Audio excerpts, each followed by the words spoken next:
आज के इस विश्लेषण में हम एक बहुत ही अद्भुत और ऊर्जा से भरे विषय पर बात करने वाले हैं। प्राचीन संस्कृत मंत्रों और नाद में एक ऐसी छिपी हुई शक्ति होती है जो सदियों से मानव मन और आत्मा को गहराई तक प्रभावित करती आई है। हम एक ऐसे विशिष्ट मंत्र, एक ऐसे प्राचीन नाद को डिकोड करने जा रहे हैं जिसे केवल सुनना ही नहीं बल्कि महसूस करना भी एक असाधारण अनुभव है। ये है हनुमान नाद। ये कोई साधारण श्लोक नहीं है, ये एक अत्यंत तीव्र, गुंजायमान और प्रचंड कंपन है जिसे ब्रह्मांडीय ऊर्जा का साक्षात स्वरूप माना जाता है। तो चलिए समझते हैं कि आखिर इस नाद में ऐसा क्या है जो इसे इतना शक्तिशाली और अद्वितीय बनाता है। अब सीधे इसकी गहराई में चलते हैं। यहाँ जो चेतावनी दी गई है ना, वो सीधे मूल स्रोत से ली गई है। और यकीन मानिए, ये कोई अतिशयोक्ति नहीं है। आमतौर पर आध्यात्मिक या धार्मिक ग्रंथों के साथ ऐसी चेतावनियां देखने को नहीं मिलती, लेकिन इस स्रोत सामग्री ने स्पष्ट रूप से इसे कमजोर दिल वालों के लिए नहीं घोषित किया है। ये एक बहुत बड़ा संकेत है। ये हमें बताता है कि हम जिस ध्वनि और कंपन का विश्लेषण कर रहे हैं वो महज शांति या विश्राम के लिए नहीं बनाई गई है। ये एक आक्रामक, अत्यधिक तीव्र और जगा देने वाली ऊर्जा है, एक प्रचंड कंपन जिसे मानसिक और भौतिक स्तर पर गहरा प्रहार करने के लिए ही डिजाइन किया गया है। तो आखिर ये हनुमान नाद है क्या? इसके पीछे का असली रहस्य क्या है? संस्कृत में नाद का मतलब सिर्फ कोई सामान्य ध्वनि नहीं होता, बल्कि यह वो ब्रह्मांडीय ध्वनि है जिससे सृष्टि की उत्पत्ति मानी जाती है। आइए इस प्रचंड कंपन के मूल उद्देश्य को डिकोड करते हैं। जब हम मूल पाठ को देखते हैं तो पता चलता है कि यह ऊर्जा का एक ऐसा प्रवाह है जो सुप्त अवस्था को तोड़कर असीम सक्रियता की ओर ले जाता है। इसका लक्ष्य बहुत ही स्पष्ट और केंद्रित है। पाठ में संकटमोचन महाबलम कहा गया है। इसका सीधा सा अर्थ है जो हर प्रकार के संकट और कठिनाइयों को जड़ से मिटा दे। विज्ञान के नजरिए से देखें तो यह समझ आता है कि यह कंपन हमारे भीतर गहराई में बैठे डर, असुरक्षा और मानसिक बाधाओं को नष्ट करने के लिए एक उपकरण के रूप में काम करता है। इतनी प्रचंड ऊर्जा की जरूरत ही तब पड़ती है जब बाधाएं अत्यंत कठोर हों। यह नाद उस कठोरता को तोड़ने वाला एक ब्रह्मांडीय हथौड़ा है। इस वैचारिक समझ से आगे बढ़कर अब जरा इसके भौतिक स्वरूप और विशालता की कल्पना करते हैं। ये नाद केवल एक अमूर्त विचार नहीं है, बल्कि यह एक अत्यंत विशाल और भयंकर रूप का निर्माण करता है जो ब्रह्मांड की किसी भी अराजक शक्ति का सामना कर सकता है। यहाँ वज्र देह शब्द पर ध्यान देना बहुत जरूरी है। वज्र, जिसे इंद्र का अस्त्र माना जाता है, वो है जिसे कभी तोड़ा या नष्ट नहीं किया जा सकता। ये नाद एक ऐसे स्वरूप की कल्पना करता है जिसका शरीर वज्र के समान अविनाशी है।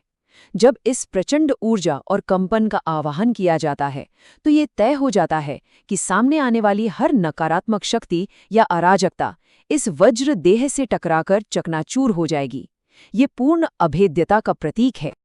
और ये चीज बहुत ही शानदार तरीके से दर्शाती है कि ये अजय स्वरूप असल में क्या हासिल करता है।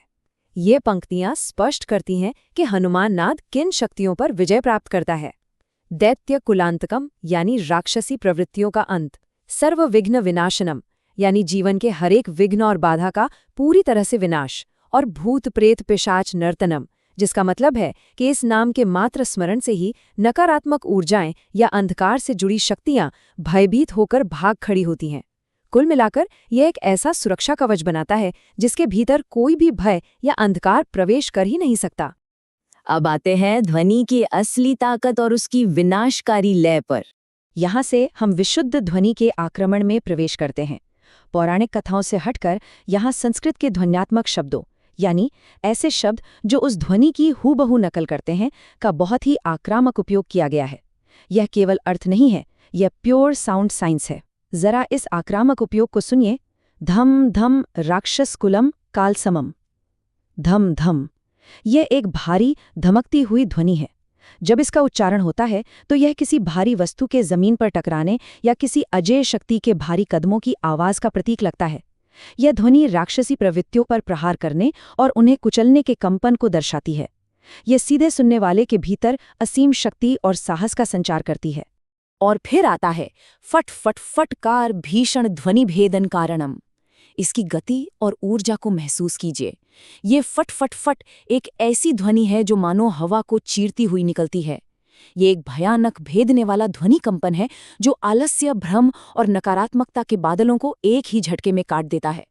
ये चेतना पर एक सीधा, तीखा और तेज प्रहार है जो तुरंत जागरूकता लेकर आता है। इसी कड़ी में आगे है लम, लम लम लीनम। ये ध्वनियों का एक और तेज क्रम है।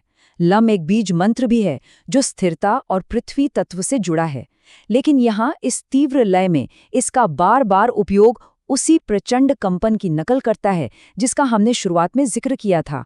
ये एक निरंतर प्रतिध्वनित होने वाली ऊर्जा है जो पूरे शरीर और मन में एक लयबद्ध स्पंदन पैदा करती है। इसके रहते भय का कोई भी कण टिक ही नहीं सकता।